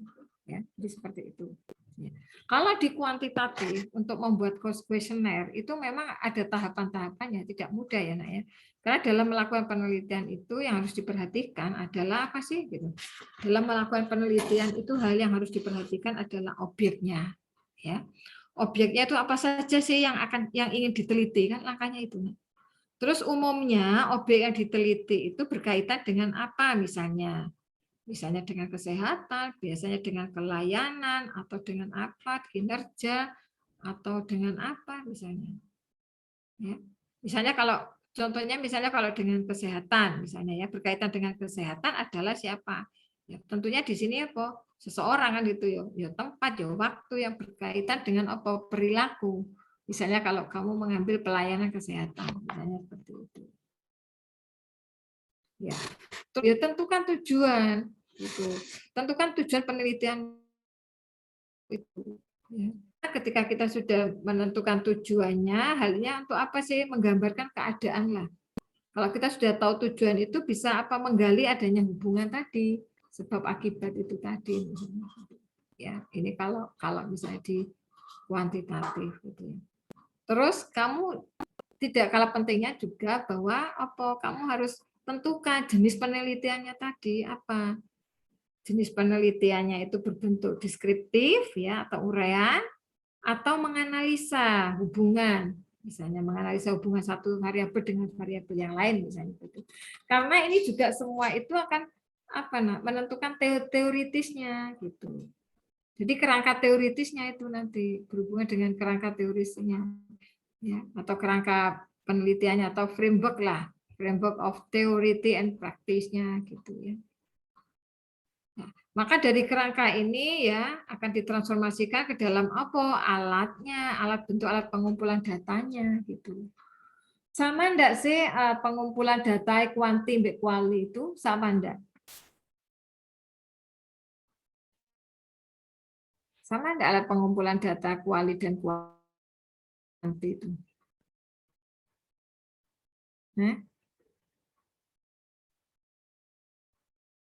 Sama enggak nah pengumpulan data itu? Alat pengumpulan data itu harus disesuaikan dengan apa sih?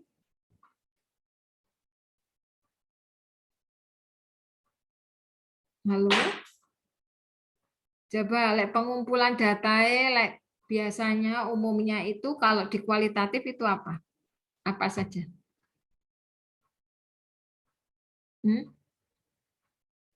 Loh, pengumpulan data loh iki. Masuk gak Rura? Ayo. Siapa?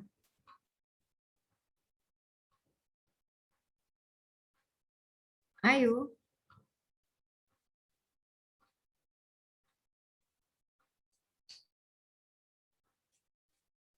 Kok diam?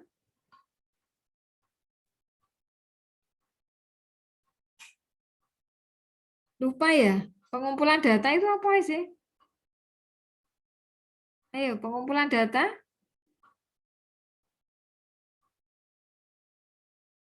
Wawancara. Iya, aduh ya Allah lah kok gak iso kabeh iki piye ya? Ayo apalagi? Alda sudah sampai mana Alda iki kok menang? Alda masih ada enggak Alda? Udah keluar. Ayo, pengumpulan data yang sudah masuk bab 3. Apa mana? Ayo. Terus apalagi? Kalau di kualitatif itu, karena kamu ini kualitatif semua loh. Jadi saya kalau saya berbicara tentang kuantitatif, doa kayak ngajari orang yang nggak ngabuk salah jurusan kan gitu. Makanya saya harus ya kuanti ya kuali kan akhirnya begitu. Nah, ayo kalau pengumpulan data kalau di apa namanya di kualitatif apa? Yang pertama Wawancara. Pertama kali apa dulu? Sebelum Observasi. kamu iya betul observasi. Terus Wawancara. Dokumentasi. Iya kan gitu, itu ya nak ya. Jadi harus tahu, nak itu harus di luar kepala. Tadi ditentukan alat pengumpulan data itu harus disesuaikan dengan apa objek penelitian dan kerangka teorinya gitu. Jadi tidak sama ya antara kuanti dan kuali. Kalau misalnya kuanti itu pada umumnya memang alat pengumpulan datanya itu ada 2 jenis ya, ono kuesioner atau formulir pengamatan. Tapi kalau di kualitatif kan biasanya observasi atau pengamatan langsung.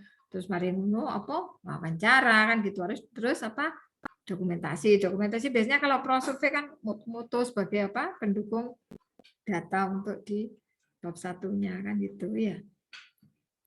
Nah, nanti kalau misalnya alat pengumpulan data tadi itu sebenarnya bisa diterjemahkan dari kerangka teorinya. Sebenarnya bisa juga dari situ. Kalau kamu sudah bisa membuat, makanya kan ada yang begini nak ya.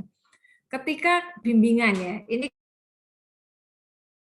ada pembimbing itu ketika kamu bimbingan pertama kali, itu ada yang suka itu minta, coba sih kerangka berpikirmu piye kan gitu. Kerangka berpikir itu kan langkah-langkah ketika kamu akan meneliti itu dari mana sih? Itu ada yang seperti itu.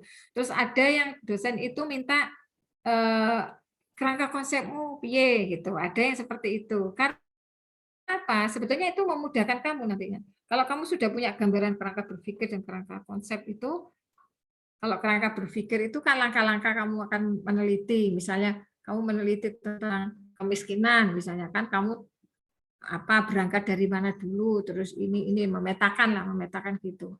Tapi kalau kita berbicara tentang kerangka konsep kan berangkat dari teori. Jadi kemiskinan itu misalnya ono regulasinya enggak, ono normatifnya enggak. Kalau ada nyantolnya di situ dulu. Setelah itu kemiskinan itu ruang lingkupnya masuk di teori apa misalnya. Itu baru itu teori besarnya, baru ke misalnya kemiskinan. Nah, baru nanti di breakdown di teori kan gitu. Ya. Itu.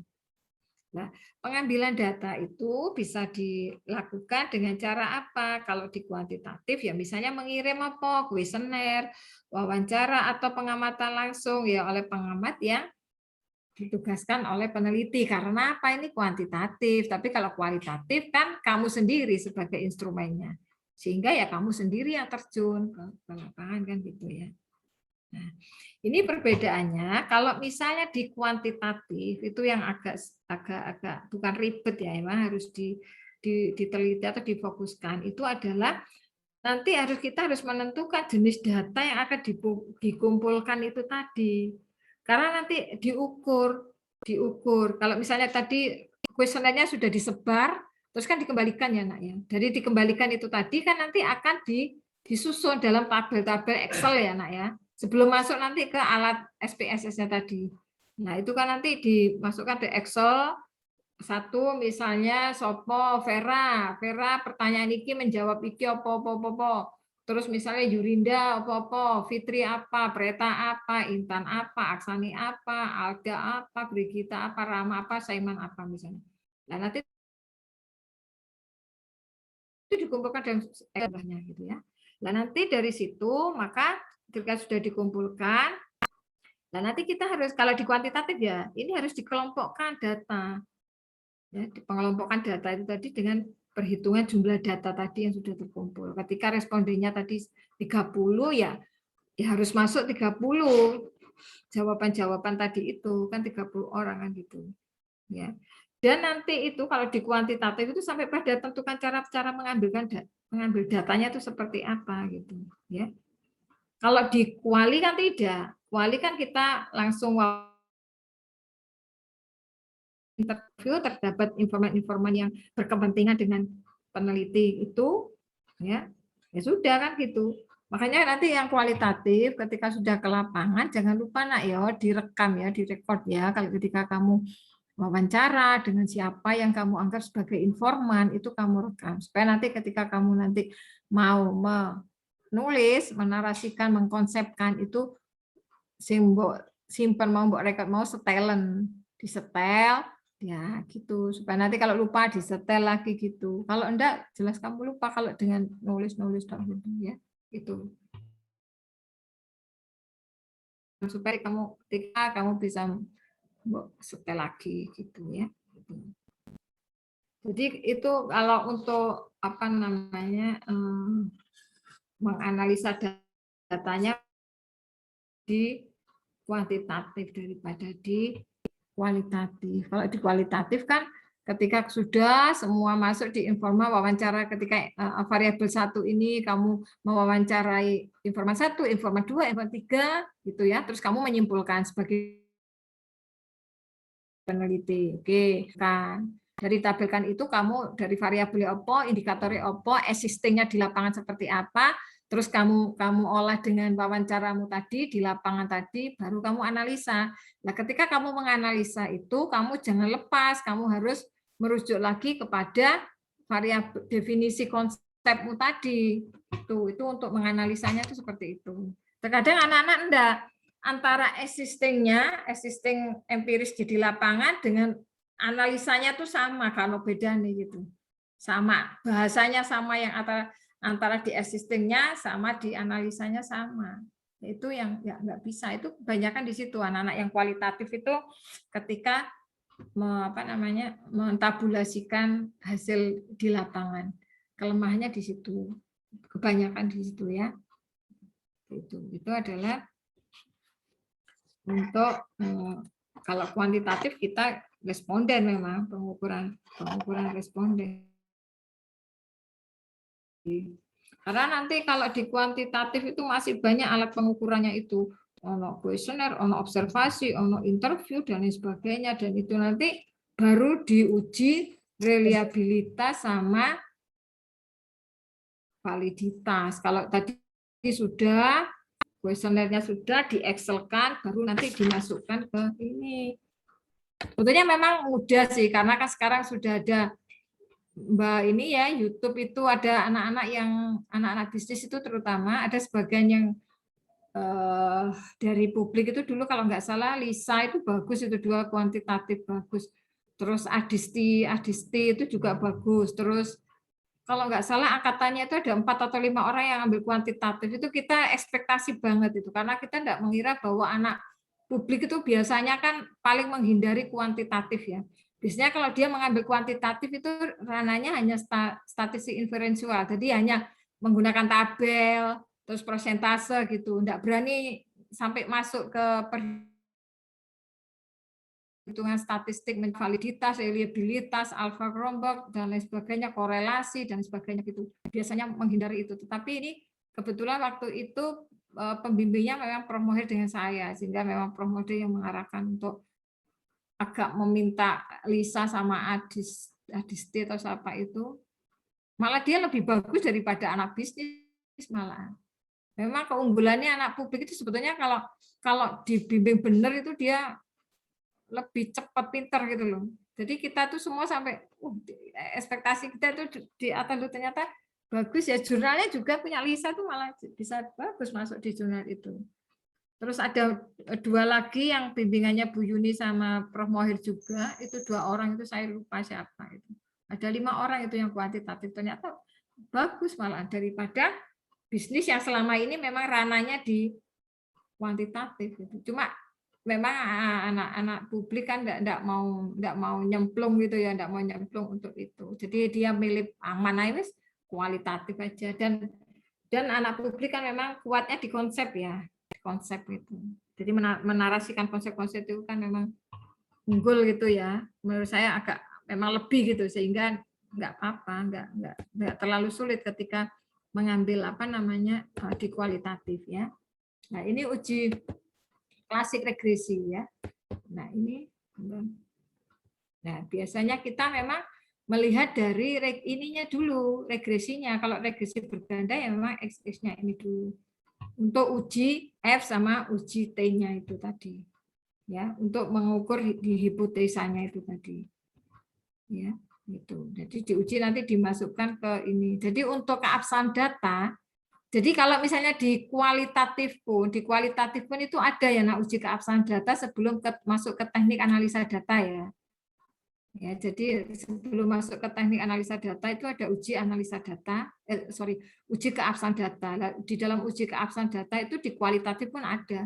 Uji ini banyak. Anak biasanya ngambil aman nih, biasanya triangulasi, sudah gitu aja. Padahal triangulasi itu gak ujuk-ujuk langsung triangulasi, sebenarnya itu ada tahapannya gitu. Cuma kan kadang kita nggak terlalu menuntut banyak untuk kualitatifnya di anak-anak. Misalnya di keabsahan data itu dia memunculkan ada konsep triangulasi, ya kadang dosen itu ya sudahlah gitu, tidak terlalu menuntut. Tapi ada kayak Bu Ambar itu ya mesti menuntut. Ini tidak seperti ini, harus lengkap ke tahapannya, ada 4 itu, ada lengkap itu tahapannya. Tapi di kuantitatif ya malah tahapannya banyak, uji multikolinialitas ada banyak ini. Tapi sebetulnya tidak sulit karena kalau di kuantitatif itu ada aplikasinya, tinggal memasukkan aja seperti ini. Gitu. Aktifkan misalnya pilihan convergence matrix, ya, mesti tekan continue, abaikan yang lain, tekan OK, sudah gitu-gitu aja. Kalau misalnya mengikuti tutorial yang ada di YouTube itu ya. Sebenarnya gampang, tinggal kamu jangan salah memasukkan datanya saja gitu. Oke. Oke, terus nah ini nanti hasilnya setelah kamu pecet-pecet tadi itu oke. Nah, nanti muncul ini koefisiennya. Ini ya, ini kan dari respondennya tadi ya, deskripsinya, usianya, pengalamannya kerja bagaimana, jenis kelaminnya seperti apa, itu kan yang ada di data responden tadi ya. Jadi ini nilai-nilainya ini ya tidak boleh misalnya melebihi dari berapa standar errornya, beta dan sebagainya. Ini yang kamu paling tidak suka, males ya, Sinawi males gitu. Nah, ini toleransinya harus ini. Nilai-nilai itu sudah ada di rumus, tinggal kamu kalau misalnya alpha converge itu tidak boleh misalnya lebih dari 0,6 gitu. Berarti ya kan ini masih masuk. Toleransinya ini berarti kan masih reliable. Cuma gitu aja gitu ya. Nah, hasil perhitungan nilai toleransi menunjukkan tidak ada variabel bebas yang memiliki nilai ini kan 0,10. Jadi tinggal ngecek-ngecek aja di sini. Nah, ini. Nah, ini berarti hasil perhitungan nilai varian inflasi rate vektornya menunjukkan tidak ada varian bebas memiliki nilai lebih dari 10 kan, tidak ada kan? Tuh, jadi nanti tinggal begitu aja. Nah, ini tahapan-tahapan yang ada di kuantitatif. Ya, ini uji autokorelasi. Tapi sebetulnya ini ya sudah ada di aplikasinya. Tinggal nanti kalau sudah ketemu R ini, R tabelnya, R square-nya ini, adjektif R square-nya ini, standar error ini, kamu tinggal nanti menerjemahkan ini aja. Dideskripsikan aja. Gitu. Terus ini ada yang aktifkan aplikasi yang lain. Ini untuk mencari ini nilai DF-nya. Ini ya. Ini yang kamu yang paling tidak suka ini ya. Nah, ini tabel-tabelnya tidak ada autokorelasinya. Ya, ini korelasi plus, ini di sebelah sini ada. Ini hasil yang tadi itu ini ada uji heterodiditas ya. Jadi tahapannya ada banyak kalau di kuantitatif untuk uji keabsahan data. Tapi kalau di kualitatif uji keabsahan data tidak menggunakan angka. Ya cuma kalimat-kalimat aja yang kamu harus sampaikan di situ. Cuma kebanyakan memang pakai tadi yang saya sampaikan tadi itu ya. Triangulasi itu. Ya. Ini masukkan saja. Jadi banyak aplikasi-aplikasi saja. Ini tidak jadi keabsahan data. Nah, ini ya. Ada regresi layak dipakai untuk memprediksi income dan sebagainya. Ini uji normalitasnya, analisis grafik ini banyak. Dan ini memang butuh waktu, tidak hanya untuk sore ini kamu sudah bisa, tidak, karena memang harus ada, kalau di anu itu harus labnya ada gitu. Jadi anak-anak harus bawa laptop masing-masing, membuka softwarenya, baru kita punya bahannya tadi. Bahannya dari mana ya? Kamu punya jawaban-jawaban dari responden tadi, kita Excelkan dulu, dimasukkan di dalam Excel, kalau sudah baru kita masukkan ke aplikasi ini masing-masing ini, nanti sudah dia menghitung sendiri, tinggal nanti keluar seperti ini, nanti muncul, kamu tinggal menulis, oh berarti tidak normal, yang ini normal, kalau yang ini tidak normal, karena grafik histogram memberikan pola distribusi yang merata, Cortesius negatif, kalau yang ini normal, karena titik-titiknya menyebar di sekitar garis diagonal ini tadi gitu. Diagonal penyebaran mengikuti arah garis diagonal. Berarti ini yang normal gitu ya. Itu sudah tinggal ngeprint aja sebetulnya. Jadi awalnya itu ya dari nilai-nilai jawaban responden tadi itu gitu. Nah, ini nanti kamu memang untuk menyimpulkan yang ada di sini gitu. Cara kedua dan sebagainya ya. Seperti itu ini. Ini yang memang berhitungnya di sini ya nak ya. Gitu. Saya kira kamu tidak tambah ngelung golek ditakok iki ya.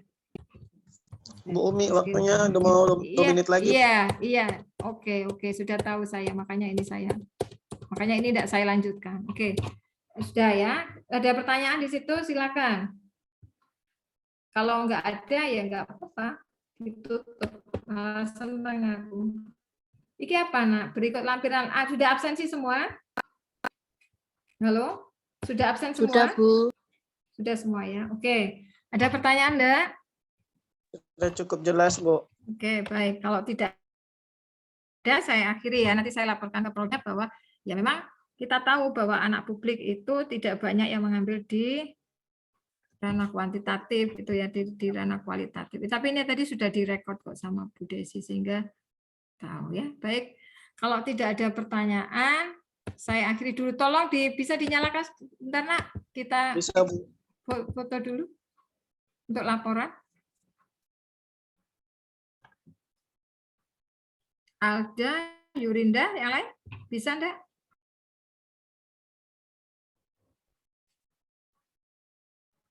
Oh, Suci.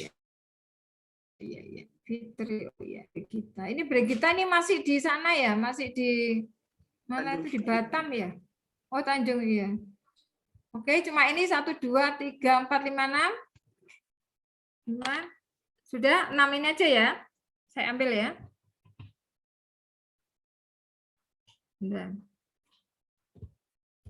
Oke. Baik, terima kasih. Saya akhiri. Mohon maaf jika ada salah kata. Ya, mungkin ada yang tersinggung dan yang yang mungkin tidak berkenan dengan apa yang sudah saya sampaikan, mohon maaf ya. Oke, sampai ketemu nanti yang mau ujian proposal ya. Rama silakan nanti kalau mau ujian sidang akhir. Iman silakan kalau mau proposal. Sampai ketemu nanti ya, jangan terlena loh, waktunya kejar terus loh ini. Oke, terima kasih. Yuk. Yuk. Assalamualaikum warahmatullahi wabarakatuh. Iya. Ya, makasih ya. Assalamualaikum warahmatullahi wabarakatuh. Waalaikumsalam. Terima kasih, Bu. Yuk.